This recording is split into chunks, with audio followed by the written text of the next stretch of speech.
Who will be next to add their names alongside golf's greatest players? Only time will tell.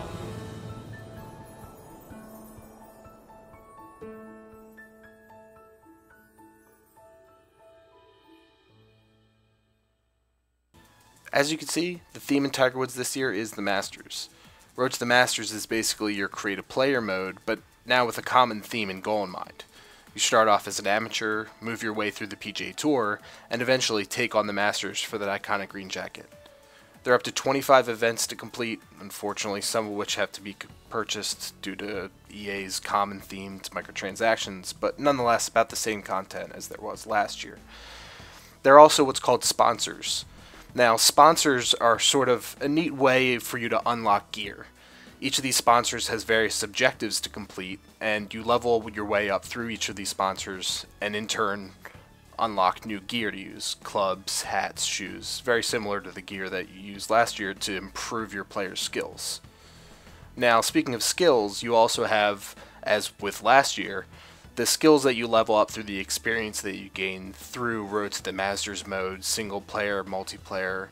Again, very similar to how it was done last year. So as you can see, this is basically your create a player mode, but again with a reskin theme, just sort of giving you a common goal or drive to complete this. Here's some fairway setups to consider. Keep this on the fairway. The biggest addition in Tiger Woods 12 is the caddy. The caddy provides you with suggestions on ways to approach your next shot.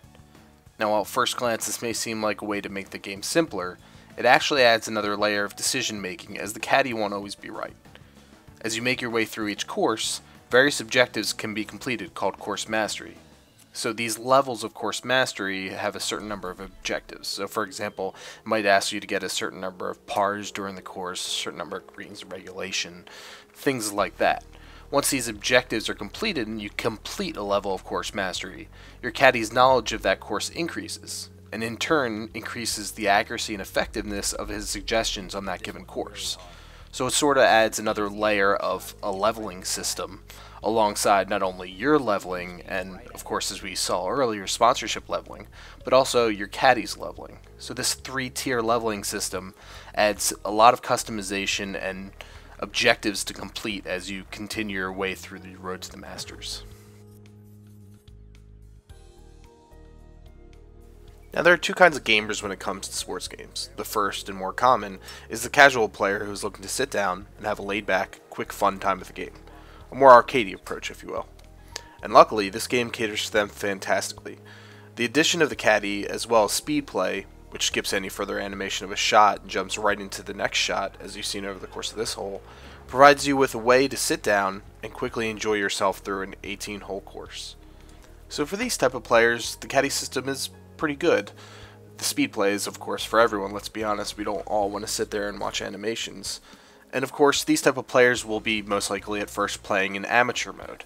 But as you'll find, the caddy system sort of falls apart as you move up in difficulty. For those amateur players, amateur mode provides to you a caddy that is usually more accurate.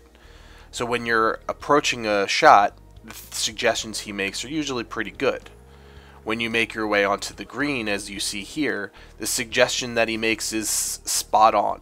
The size of the reticule that's given to the user is a lot smaller and a lot more accurate. So when you go approach shots, it's just a matter of moving the stick. So in that respect, it sort of falls apart as you get used to playing the game. While you might find yourself playing casually at first, the fact of the matter is that you'll eventually outgrow amateur mode and be seeking more of a challenging experience. As mentioned before, that first type of gamer being a casual gamer, the second type of gamer is more of a hardcore sim gamer that will be looking to jump in at this very point. Unfortunately though, when playing above amateur difficulty, the caddy feels more like a handicap that you just can't get rid of.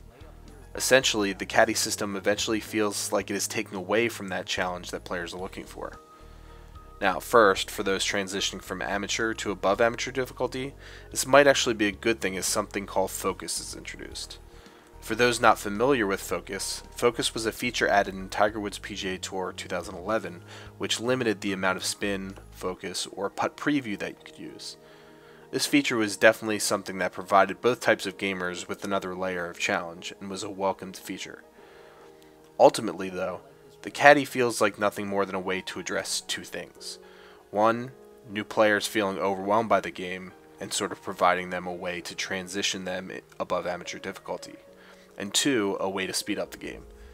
But both of these feel extremely situational, and I found that the caddy was nothing more than a gimmicky feature that eventually got in the way and provided more mindless gameplay.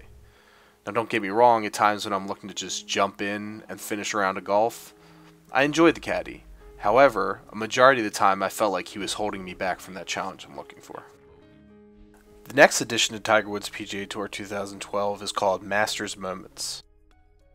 In the 2005 final round, Tiger Woods came to the par 3 16th with a one-shot lead over Chris DiMarco. With DiMarco safely in the middle of the green, Tiger pulled his tee shot left, just off the green, and faced a difficult chip.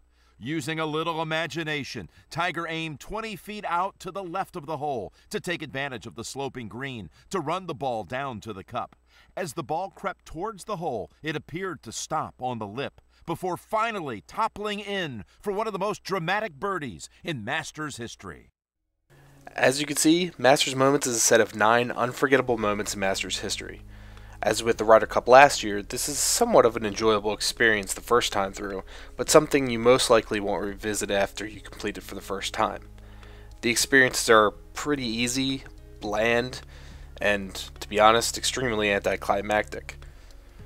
Not to mention, the only benefit you get out of completing these Masters moments is satisfying a requirement to participate in the Masters during Road to the Masters mode, as well as a award for mastering the moment, which is nothing more than a bit of history on a specific part of the Masters, like the Masters Trophy, for example.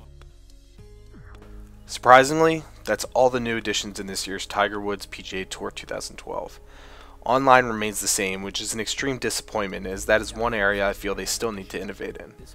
For those PlayStation Move owners, Move support remains the same and isn't enhanced in any way over last year. However, that doesn't keep it from being a ton of fun and easily the most enjoyable motion golf experience available on any console.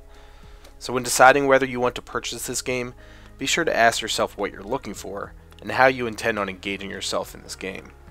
If you're a more laid-back sports gamer or new to the franchise, this is a great year to jump in, as the caddy system provides you with a good way to teach you the ins and outs of the game.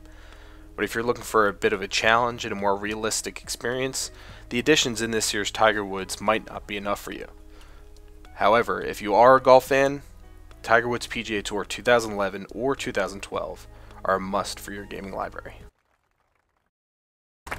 Tweet, tweet, I see a birdie on the way, just a nice smooth shot.